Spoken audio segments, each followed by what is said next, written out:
안녕하세요. 신문 읽어주는 남자 김기남TV의 김기남입니다. 어제 양경수 민주노총 위원장이 구속되었습니다. 영장이 발부된 지 21일 만입니다. 하지만 오늘은 그 이야기를 하려는 게 아니고 어제 날짜의 조선일보 기사를 하나 소개시켜드리려고 합니다. 김강한 기자가 쓴 불법 점거당한 현대제철, 해산을 할 수 있는 게 하나도 없다란 기사입니다. 기사 내용을 간추려서 소개해드리고 제 생각을 더하는 시간을 갖도록 하겠습니다. 민주노총 금속노조 현대제철 비정규직 지회가 열흘째 당진 제철소 통제센터를 불법 점거하고 있다.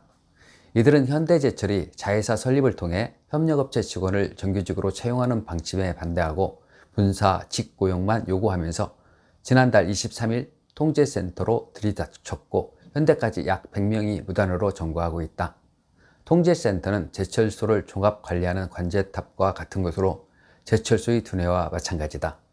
그러나 노조가 사업장 내 중요 시설을 이처럼 불법으로 무단 점거하더라도 현행법상 공권력 개입 외에는 현대제철이 대응할 수 있는 방법이 전혀 없어 발만 동동 구르고 있는 상황이다. 재계 관계자는 현대제철 사태는 한국의 노사 간 힘의 균형이 얼마나 노조 쪽으로 기울어져 있는지를 보여주는 단적인 사례라면서 노조가 사업장의 중요 시설을 불모로 잡고 자신들의 요구 사항을 주장하는 것은 인질극과 크게 다르지 않다고 말했다. 민노총 노조가 통제센터를 불법 점거하면서 이곳에서 근무하는 직원 500여 명은 사무실로 출근을 하지 못하고 재택근무를 하거나 제철소 내 다른 사무동에서 임시로 일하고 있다.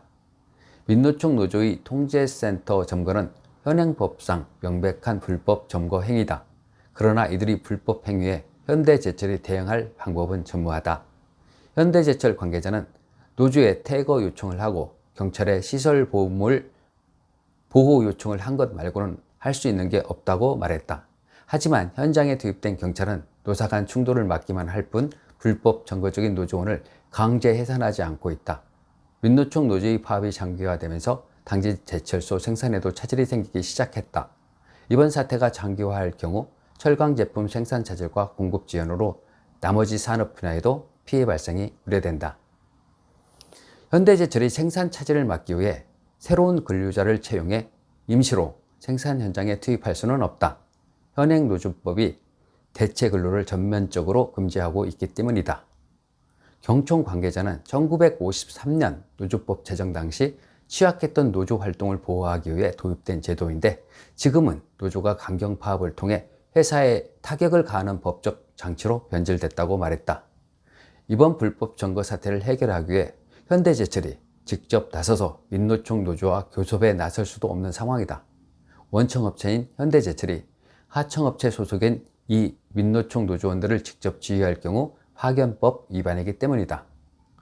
김의성 강원대 법학전문대학원 교수는 사용자가 부당 노동 행위를 할 때는 공권력이 가차없이 엄벌하면서 노조가 불법 점거를 하는데도 강제 해산을 하지 않는 것은 법 집행에 있어서 사용자를 차별하는 것이라면서 노조가 생산시설 내에서 어떠한 점거 행위도 하지 못하도록 노조법을 개정해야 한다고 말했다.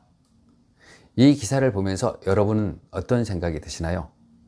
요즘 택배 노조의 괴롭힘으로 극단적 선택을 한 김포 택배 대리점주의 죽음을 보면서 이미 자정 능력을 잃어버린 노조의 행포는 이제 우리나라의 암적 존재로 자리 잡고 있다고 생각됩니다. 민주노총은 이제라도 국민들이 걱정을 알아차려서 환골탈태해 주기를 바랍니다.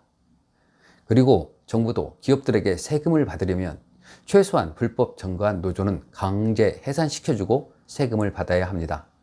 양아치들도 길거리 상인들에게 금품을 갈취할 때는 보호세라는 명목을 붙여서 갈취를 합니다. 양아치보다도 못한 정부가 되어서는 안 될 것입니다. 오늘은 민주노총 기사 하나를 소개하는 시간을 가져보았습니다. 다음에도 더 좋은 영상으로 찾아뵙도록 하겠습니다. 저는 광명닥터 김기남TV의 김기남이었습니다. 감사합니다.